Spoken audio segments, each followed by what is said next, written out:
Memo bibi akwaba eba Melodies TV. So there is a serious issue happening behind the scenes. Na say Ghana ye kasa about MPP manifesto and in sensementi. A cover sans in some way so. Now apparently there is a letter of petition a free Nzema ahem for her. Address a call President Akufo Addo. President Akufo Addo office in so the letter ababontia.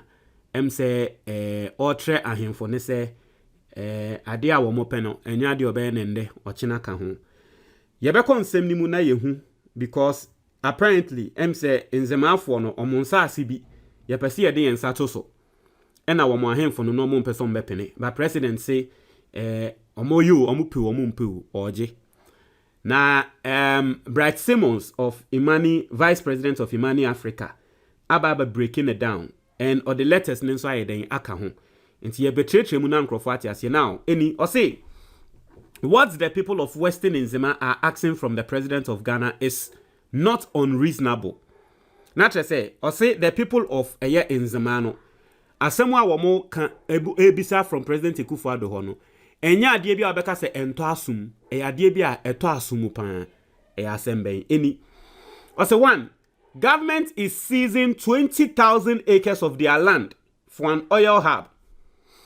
Not to say aban episode den nsa to nkrofo nsa ase so 20,000 acres 20,000 acres of omonsa ase aban so den nsa to so aden ya wo se okosi ade bia efe no oil hub. No problem. Also, the hub will have 4 oil refineries, a port, chemical factories, and housing for workers. Now, since I see a Jeffrey Nzema for insemi, you since I see ye besi oil refinery bako 4 so. Ye besi ports so. Ye besi chemical factories so.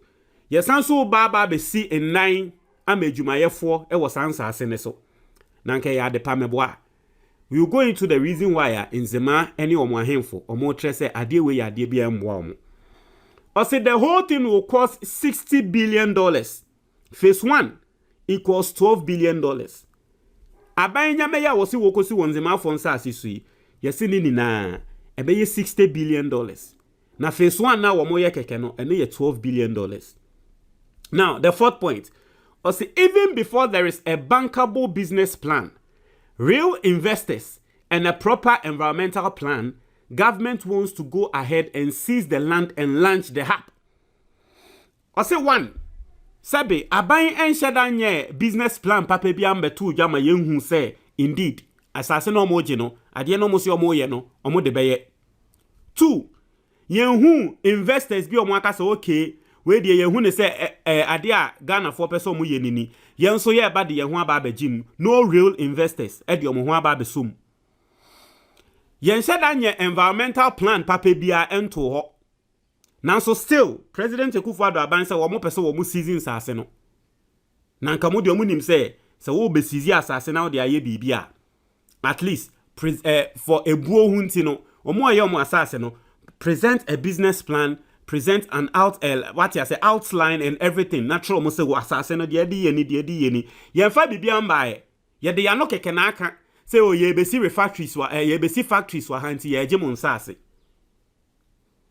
Or say the citizen activists say stop and engage properly first because in Nzema culture the chiefs don't own the land and can't sign them away. Ni say omo a wo mo wo ho no Nzema omo mo te Nzema kro ne so no omo say yen ka say ade na opese wo ye ne manyo ye se nyanto bo ase yen sa ase a wo se ye agi ne nyanto bo ase bra be hu yen na wo ne yen kasa because asase ne ye dia o ya ban wo betumi de utumi agi ye nyama de na nso fu obuo ma yen na bra be hu yen na wo ne yen kasa na wo ma yen te nsem na se utumi nsori sa keken kasa wo gi yen sa ase sa ati bi da entwa ye Any konesa aban yesa ase de wu wia yensa ase free yensem usie nti nyanto bo ase na be hu ye na ne yenkasa na oba Nzema ase so a ente se e bia other places a yebeka se ahemfo enansa ase ne ye omodia no da bi Nzema na nya sa nete asase ne nya ahemfo dia Nzema fo nsem mo ka che Akufo Addo no ombuwe omo say the investors you have introduced as going to build the hub have been proven to be broke they can't fund anything. You say aban air say omo investors be. Investors na aban interest say omo no mo ba besi nyama no. Prove aba e trese nkrofo omo ni sika bia. $60 billion ya say nkrofo di ba besi ade omo ni sika bia. But you see, there is a reasoning behind this. Okay? There's a reasoning behind it. See, there is a real risk, and this is where Bright Simmons is saying, there is a real risk that the land will be seized for an oil hub. No hub will be built, and it will be diverted to commercial real estate, benefiting a few to the detriment of the people. Inti, Osha, Ade Ankrofo susu se aban epese wo ye ne se, in the name of Yesi Ade Amoman no, Yesi oil hub amoman no, ye besi 4 oil refineries ewa ha, ye besi port ewa ha, in the name of that inti. Abanya shera ba beje nsase no, ba later obehu no, na asase no mo ankasa etwa aton amomo ho. No mu de aba besi estate rather, omu de aba besi 69. San nyama na omo so mu bedi asase ne de aye no, omo mfa enye. Intia no mo ka say investors here wa introduce omo no, they are broke, omo ni sika bia. Inti ye betwitwa asase no mo aton amomo ho. But ya sheda na ye de Ghana din aba beje, say ye besi Ghana port ho, so that nkrofo man beko ho. Or say the compensation you plan to give out will be a pittance paid to individual farmers when the equitable thing to do is compensate the community as a whole by treating the land as equity in any project that eventually gets funded. Wow, yaji wasa secret was say yetia ho kakra na ho kakra no aya asem bia wo ho. It was say surely Western Nzema deserves a better answer from the president. That's the question. Wobisa. So basically, this is what is going on. Into here, coalition of concerned Nzema people. Omonkrata wa motro ye ema President Akufo Addo ni. Trend say, adie na wo ye na ntwa ye. Omotro sankrata no, ehwa na President Akufo Addo nso responde ye. Wo tro mo say masa. Munkope baby ntina masa. Yesi ye be ne de ye be ye. Na ade am be say meka service obi a wo fi aba. Ya sebo obi a next 3 months, next 4 months ya wo fi aba mu. Ade ya 4 refineries mo jeans as 4 refineries in the na can no efa wan. Hey, o ma ifa le ti say. If any ulterior motive be and a teacher, obi ananka 3 months, 4 months who free abemu. Adie we ya musimu besi. Yama Ghana send ya situation ti. Yama ya 10 years krana sa asase na ade omuso mo ye wo no anyi.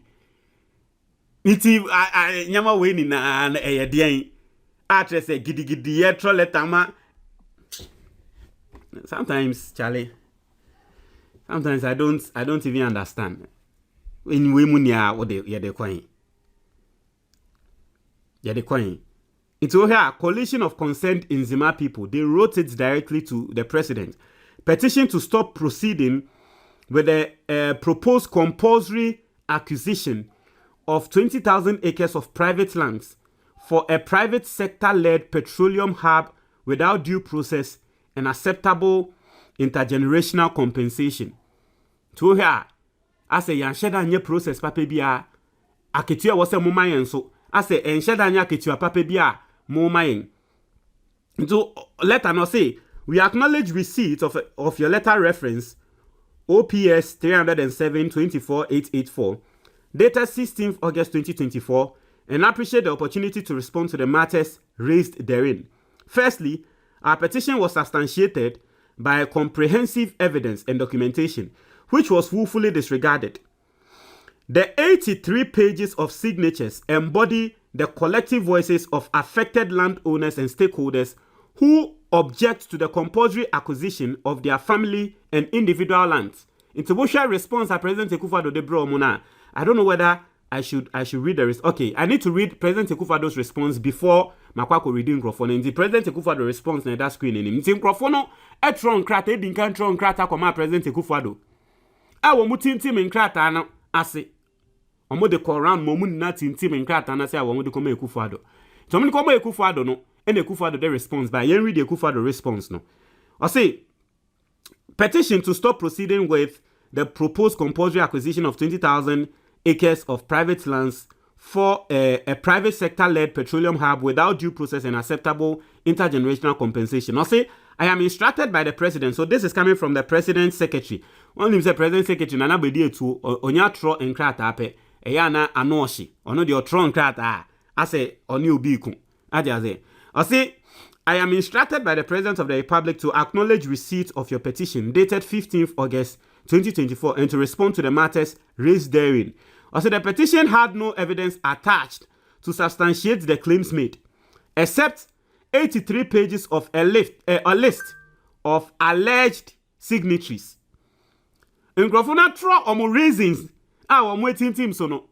President Akufo Addo office asemo omo ka tell na mo de asemo mo de ba mo fa evidence bi entechi. Mo akwa fa paper na mo asan na mo de ba.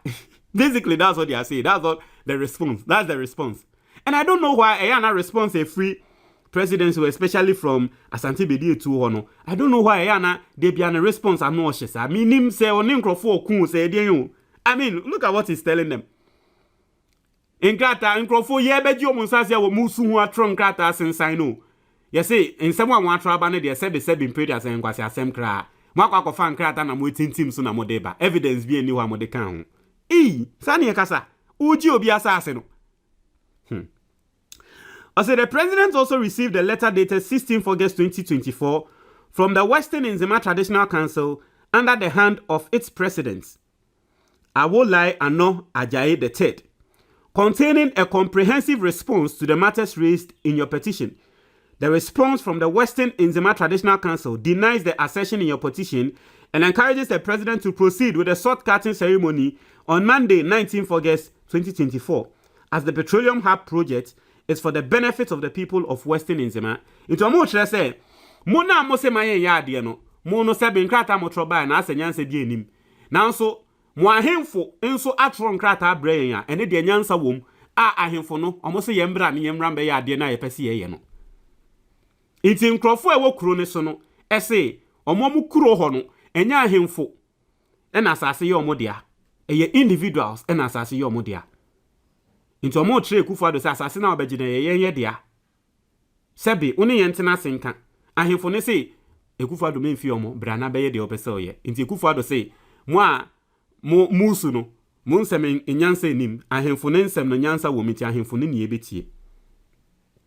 I say in addition to that, this office has had the opportunity to review all the documentation in respect of the Petroleum Hub project, including the interlocutory injunction ruling given by the High Court, Second on 22nd November 2021, confirming that the Petroleum Hub project should proceed.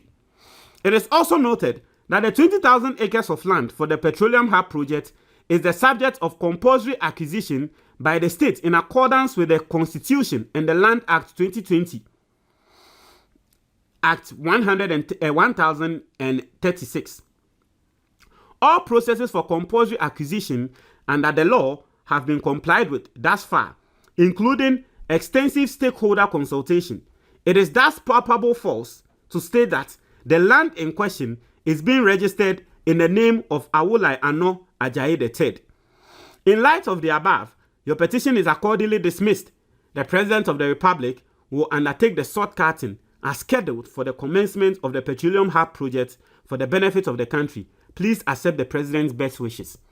Nti asemo mo ka kire no, nsemo amu rezi ni na no, eyentro. Ghana mra kire se Ghana ye hia asase bi na asase ne mfa ho se eye odio, enye odio, sa ban hia asase na obetumi ede ni tumi age. Nti no asase ne de emse ombe yusu. Asemo amu troba ni na no, sebe muntumi antre mu nsem mu ye. Nti ehwa na nkrofo no sanso betro response ebre President Akufo Addo nti nkrofo no response awo mo sanso ede baaye no enu ni nti ma menkenkan response no. O say we acknowledge receipt of your letter reference number OPS 307-24/884 dated 16th August 2024 and appreciates the opportunity to respond to the matters raised therein. Also, firstly, our petition was substantiated by comprehensive evidence and documentation, which was willfully disregarded. Into omo chere say, omo petition no, omo the evidence kan ho. na insan say evidence na anya mudani nti na wahye da aka train say evidence bi anka ho no nti woefully disregarded. I say the 83 pages of signatures embody the collective voices of affected landowners and stakeholders who object to the compulsory acquisition of their family and individual lands. Into say 83 your friend say signatures here work say yan evidence bi amba na the 83 signatures peno. I say 83 signatures a work ho asem no. E yan krofo asase ne ye omo dia. Ebi mu asase no omo abo ho ka. Eye omo dia. O beji omo asase no omo kan. O be tre say omo eni asem.